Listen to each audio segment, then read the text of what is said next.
Hello viewers, we are going to share our views with you around the highly leveraged and leveraged companies of India. And we will see these things which veers around in this discussion about two important corporate companies. One is Adani group of companies and other is Radhika Rao and Pranav Rao private limited companies. Here both are leveraged companies, but in the context of economic philosophy of Modi government, where supply side driven economic growth has taken a front seat by pushing back the demand side driven economic growth. Here, in this context, only debt and loan has got prominence, while both Adani group of companies and RRPR companies, this is prominently known as NDTV. Here the battle has fought on the ground of leveraged and highly leveraged company against the leveraged company. Here Adani Group is a highly leveraged company which is supporting the government supported supply side economic growth philosophy, where loan and borrowing has taken a front seat, while the NDTV owner Pranav Rao has also taken a huge debt and loan, that is leveraged company, but this company is lagging to support the supply side driven economic growth model of government, because seeing the consumers' demand within the periphery of demand side driven economic growth. This is the battle between Adani group of companies and NDTV.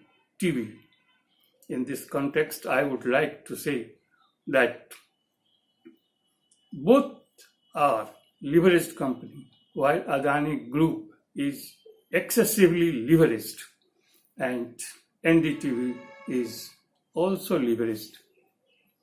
But the whole discussion depends around that in this context, where loan and borrowing has played an important role in the economic growth, where equity has become the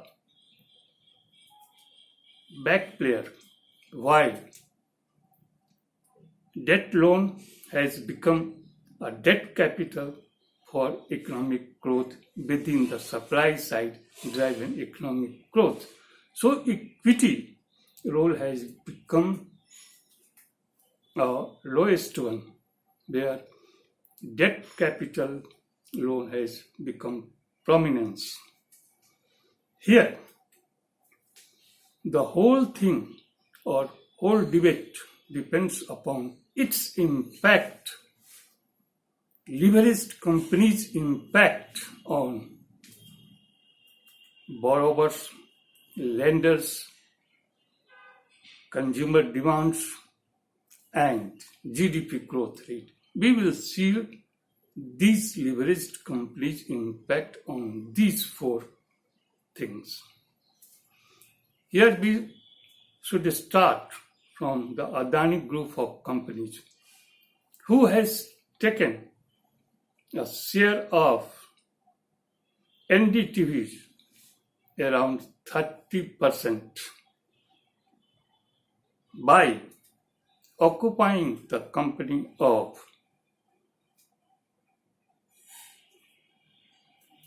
BPCL. BPCL is a company who has provided loan to NDTV by around 400 crores against or on the ground of interest-free loan with the condition by issuing warrant rights to the BPCL company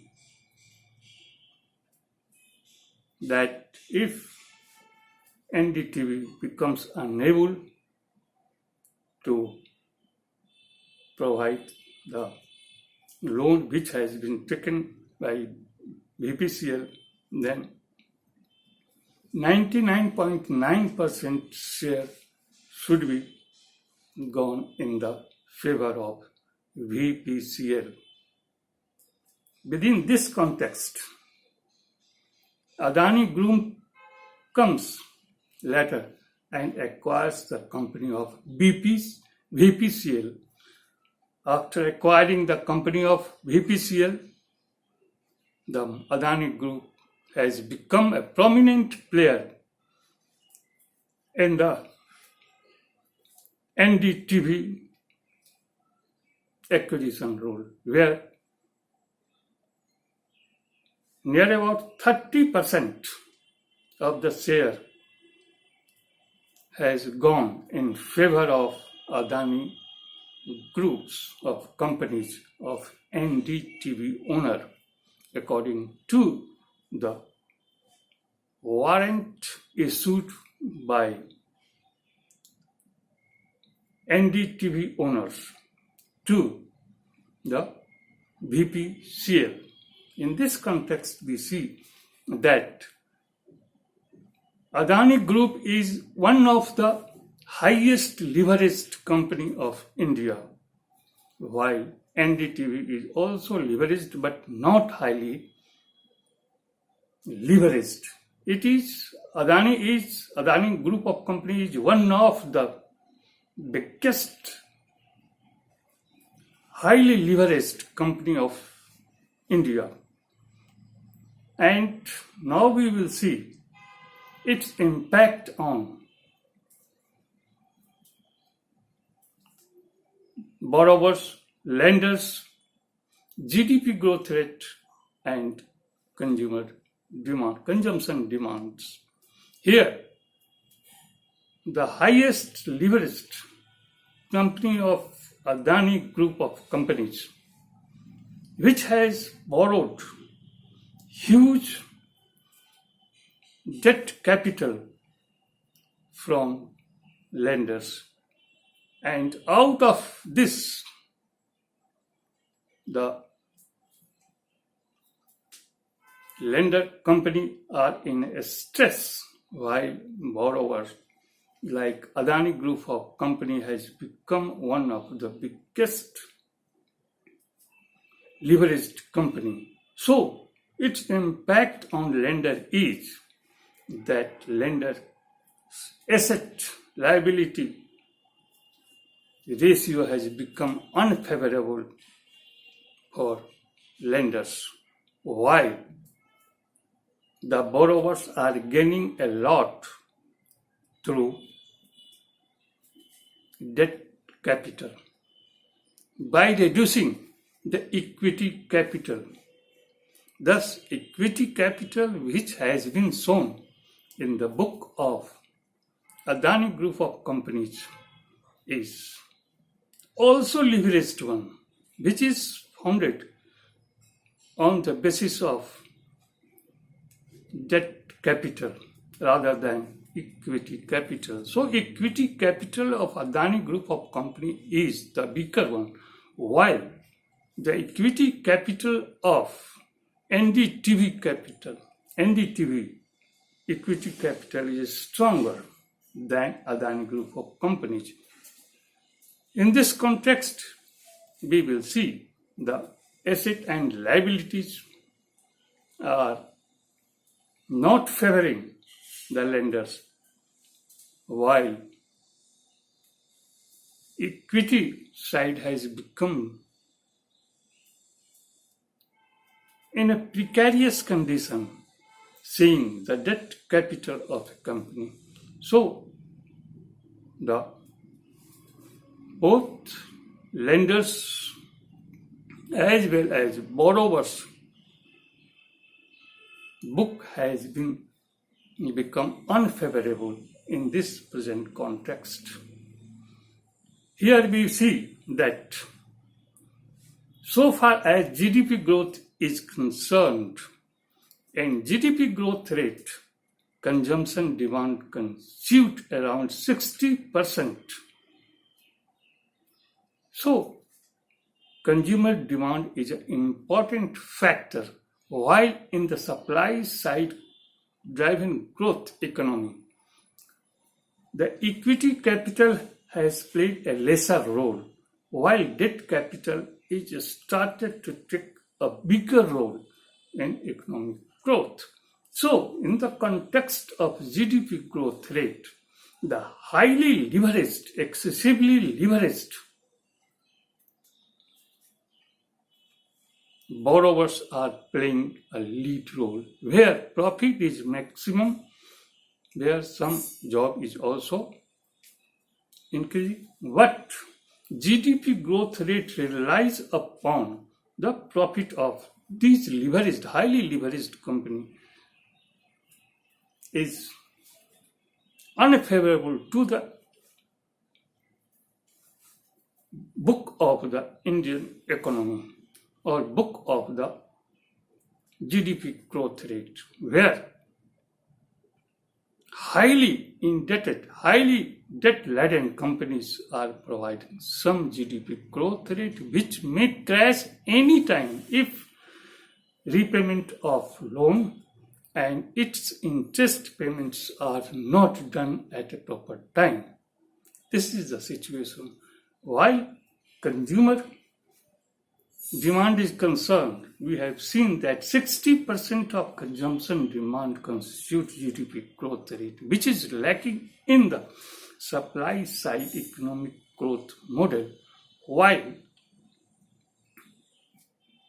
the demand side driven economic growth philosophy needs higher and higher consumption demands, which are lacking in the present context in the midst of joblessness, in the midst of lowest purchasing power, in the midst of consumption demand crunch. And out of this, where 60% of GDP is depending upon the consumption demand, is also not favoring the GDP growth rate because of consumption demand, consumers' demand. This is the situation. In this situation, we see that during 90s, there was a provision for borrowers and lenders that lenders have found or lenders are providing loans against fixed capital, not working capital, because total capital includes fixed capital plus working capital. But during 90s, only 30% of total capital is provided for fixed capital out of total capital, while borrowers, or it is the duty of borrower to provide more than 70% of its working capital of total capital, then it was feasible, then project report was feasible. But now in these days, the situation has been reversed in supply side driven economic growth model. Here, lenders in cooperation or under pressure of the government is being forced to provide more than 70% debt capital against fixed capital of the total capital of project report, while the borrowers have to provide only 30% or even below 30% of working capital around total capital.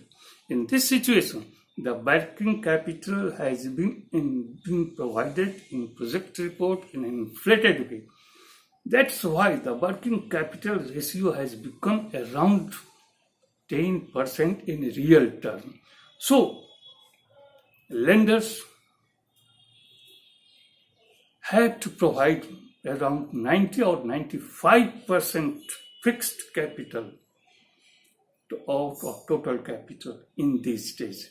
That's why in supply side driven economic growth model, debt capital has played an important role, while equity capital is going in a declining way, where it has become a worst position, or it has got a worst position. Equity of company is in a distress, while asset of lender are in a highly stressed, where liabilities are increasing hugely. In this way, the debt to GDP ratio of Government of India had become more than 55% in present way, while FRBM Act says the sustainable debt to GDP growth rate, sustainable debt to GDP should remain around 40%, but at present it has touched above to 55% debt to GDP. This is the highly unsustainable debt position of Government of India, where 38% of whole debt interest payment against revenue receipts are paid by the Government of India against its debt and borrowings. This is a highly critical situation of Government of India's book, where liabilities are highly increasing on supply side driven economic growth, where equity side of Government of India is becoming poorer and poorer. In the same way, the liabilities, in the same way, the debt capital of highly leveraged company has touched its highest level, while the equity capital is in a poor condition. But in a stock market, everything is fair, because everything depends upon expectations and hope. But in real term, the real GDP growth rate is not increasing, but is lying on the foundation of highly leveraged companies' debt capital. In this situation, we see that internal market is weaker, while external market is also facing global recession. In this situation, external market is also not supporting our supply side economic growth model. That's why in present situation we see the current account deficit CAT has also increased around above to 3.5% of GDP, while interest payment of Government of India has also increased above to 3.5% of GDP, while revenue receipts are also not going to cope with the interest burden or debt repayment, while our external debt is also increasingly higher and higher, which has touched by 612 billion US dollar against the forex reserve declining, which has declined by 570 billion US dollar. This is the situation. That's why rupee has depreciated. In this situation, rupee depreciation, lower GDP growth rate based on the highly leveraged corporate performance is not sustainable. That's why in this context we have presented before you the Adani group of highly leveraged companies, highly debt-laden companies, where equity capital is in a worst situation.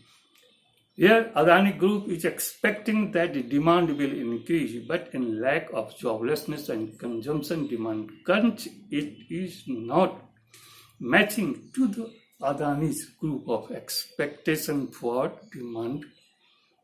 consumption demand on a rising level, which they are expecting Adani group of companies. While NDTV which has a lesser leveraged, is also facing a difficult situation because of Adani group of companies has already acquired the company of BPCL. BPCL company has completely been acquired by Adani group of companies, and NDTV has taken loan from above to 400 crores from BPCL company. That's why NDTV is in distress. That's why our consumer or consumption demand is in a lower condition. That's why our GDP has been put on the excessively leveraged companies' profit, while the gap between poor and rich are increasing. Concentration of wealth are in few hands, while there is vast consumers residing in urban as well as rural areas, which is above to 90% of the total population, which are suffering from consumption demand. Thus, there is a consumption demand crunch, and the GDP growth which is being shown is dependent highly upon excessively leveraged